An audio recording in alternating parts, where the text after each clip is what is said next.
Hey, this is Dragon Feather, and I'm here to talk about ghosts. And, a lot of people think ghosts are bad. Or they say, I don't believe in ghosts. Well, I just have to say, with some of the experiences I've had, it's kind of hard not to believe that there aren't ghosts. Though I can also see the argument on that the brain or the mind will play tricks on you and hear things, and you interpret it as something else. But I do believe ghosts are very real. From stories that my dad has told me to things that I've experienced. A long time ago, I used to think my house was haunted. And I honestly, it wasn't haunted because it wasn't something trying to hurt me. I believe that saying something is haunted, to me it has a negative connotation to it. And when you say, oh yeah, that it's haunted, like everybody's like, oh my gosh, things are gonna eat me when I go in there. But I had an occupants. That's what I had. Something was inside my house and I did not know what it was. Now the reason why I wasn't haunted is because it never tried to hurt me. I could feel a presence, and not only me but my mom could as well. And my mom really disagrees with like any paranormal things, and she's like, I swear I can feel something here. And hearing her say that, I was like, okay, obviously I'm not the only one. And it was just this thing there. It wasn't a positive thing and it wasn't a negative thing. It was just like it was residing here for whatever reason. And I would sleep with all the lights on, you know, everything. I would sleep with my back against the wall, and I would always keep my cat on the bed with me because whenever something weird like that happens, she starts to hiss. And I've known that because one time I did have another experience with an entity or a ghost. I believe it was a ghost. It could have just been a spirit, which are different, by the way. And I'll go over that in a second. But there was this thing that like came into my room and I could feel it. And like just the atmosphere of the room got heavier, and it just like made me short of breath, and like everything was quiet except for the sound of my heartbeat in my ears and my breathing, and my cat was hissing and growling. And I finally just said, leave me alone, and it did.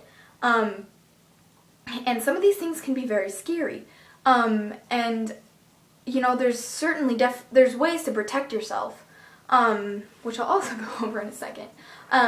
But the difference between spirits and ghosts is that ghosts, this is my way of thinking.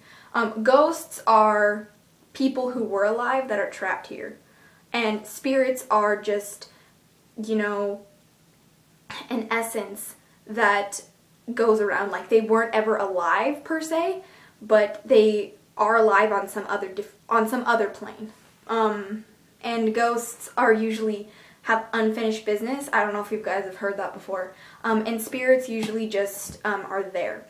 They usually just roam around, and most spirits from my practice are either spirit guides, or they're just like guardian spirits. There's guardian angels and there's guardian spirits. I'll do a video on guardian spirits for you guys. But yeah, and ways of protecting yourself. In my visualization video, I did a thing that I do every night before I go to bed, and like, you have to believe that it's going to work and it's going to protect you, or it's not going to do shit. My language, sorry, but seriously, it won't do anything. Another thing you can do is you can put up a shield, and I also did a video on that. And you put up a shield from any negative entities, spirits, whatever, including psychic attacks, hexes and curses, and things of the sort, if you build your layers to do that. So go check out that video if you haven't already. And you can carry stones with you. You can carry bags, like witch bags. You can carry herbs with you. You can carry talismans. And you can carry a little necklace or charm of your guardian angel, per se, or just an animal that has protective qualities. So, some stones that you can use are tiger's eye. I tend to always carry tiger's eye with me. You can use smoky quartz, which is probably one of the better stones to use. You can use obsidian, and you can use amethyst, but, excuse me, tiger's eye and, oh, and you can use falcon's eye as well. I almost forgot that one. The best ones to use are smoky quartz, falcon's eye, and tiger's eye. But if you have amethyst or if you have obsidian, those two work as well. So, yes.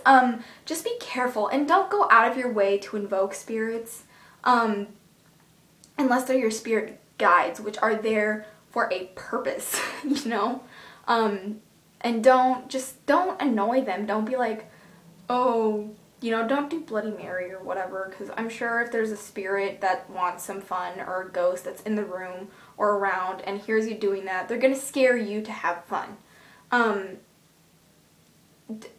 I believe that Bloody Mary was an actual story that happened, but I believe that she's moved on. And I don't think any ghost is stupid enough to, you know, stay on Earth and just bug the crap out of people. Maybe for a little bit, but not for centuries, you know what I'm saying? So, yeah. A lot of crazy stuff. There's lots of shows on this kind of stuff. Probably one of the most famous movies is Paranormal Activity. And I think those are great movies, except the ending of one of them really pissed me off, because they went over witches, and we're not going to go over that. But you really, guys, just try and leave them alone, unless they seem to be bugging you because they need to either talk to you or they want something or they want you to listen to them or learn something from them. Then you can like be, oh, okay. But don't just be going like, oh, hey, guess what? We're just gonna have some fun with spirits tonight. You know, like, I don't know if you guys have heard of a Ouija board. Who hasn't, actually? That's actually a divination tool, not a spirit thing. Most people, yeah, do what they're like, oh, it moved, I swear, but the way that it's supposed to move is your unconscious mind is supposed to move it for you, therefore you technically are moving it. I'll do a video on Ouija boards, and I don't have one, but I'm going to make one, which, don't get scared, you guys. I'm not going to go invoke some demons. I'll go over how to protect yourself with it and everything. But yeah, please protect yourself. Take the precautions to protect yourself. Don't go invoking them on your own. And if you have an occupants in your house, don't run and scream for help. Listen to them first. Don't be like, oh, I gotta go get someone to perform an exorcism or perform a house cleaning. No, just listen to them. Just sit in your room or something and be like, you keep bothering me. Please just let me know what I need to know, or tell me what you want me to hear, or I'm here to listen to you, and so on and so forth. Just don't be like, oh, hey bro, let's just go bother the crap out of you, because the ghost or the spirit will get back at you, I almost guarantee it. But yeah, be careful. That's the main thing I can say is be careful. And yeah, until next time, blessed be. And I hope this helped. And if you have any other questions about spirits or ghosts, please let me know. And bye, I guess. Yeah, wait. Yeah, bye.